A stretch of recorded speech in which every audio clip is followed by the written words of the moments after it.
एक समय जब भारत ब्रिटिश शासन के अधीन था, गुलामी की बेड़ियों में जकड़ा हुआ था, तब एक आम आदमी मिट्टी का बेटा आया। अपने संपूर्ण दृढ़ निश्चय और संकल्प के साथ उसने भारत को आज़ादी दिलाने में मदद की। ऐसी एकता और अखंडता के प्रतीक भारत के पहले उप प्रधानमंत्री और गृह मंत्री सरदार वल्लभ भाई पटेल, जिनको लौह पुरुष के नाम से भी जाना जाता है। सरदार पटेल का जन्म 31 अक्टूबर 1875 नदियाद में हुआ। वहीं 15 दिसंबर 1950 में वह इस देश को छोड़कर हमेशा के लिए चले गए। संपूर्ण भारत देश 31 अक्टूबर को सरदार पटेल जयंती और राष्ट्रीय एकता दिवस के रूप में मनाता है।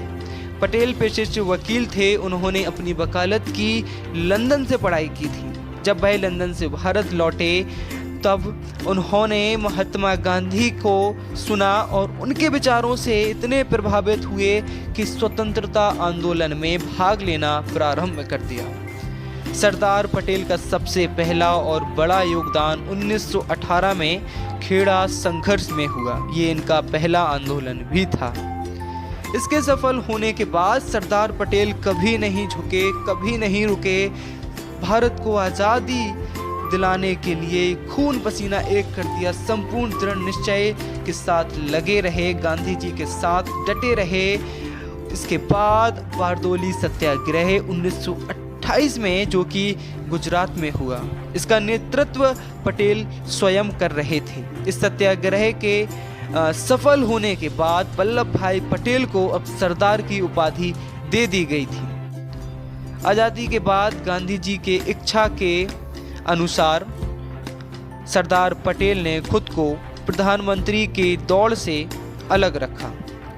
इसके बाद उन्हें उप प्रधानमंत्री और गृह मंत्री का पद दे दिया गया था।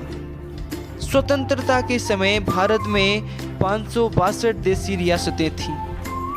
इनका क्षेत्रफल भारत का 40% था। 3 रियासतों को छोड़कर सभी रियासतों ने भारत में स्वेच्छा से विलय किया। जम्मू कश्मीर, जूनागढ़ और हैदराबाद भारत में विलय नहीं कर रहे थे, लेकिन सरदार पटेल ने सैन्य कार्यवाही की और जूनागढ़, हैदराबाद को भारत में मिला लिया था। इस सफल के अनुसार सरदार वल्लभ भाई पटेल को अब लौह पुरुष के नाम से भी जाना गया। सरदार पटेल एकता और अखंडता की जीती जागती मूर्त थे। धन्यवाद।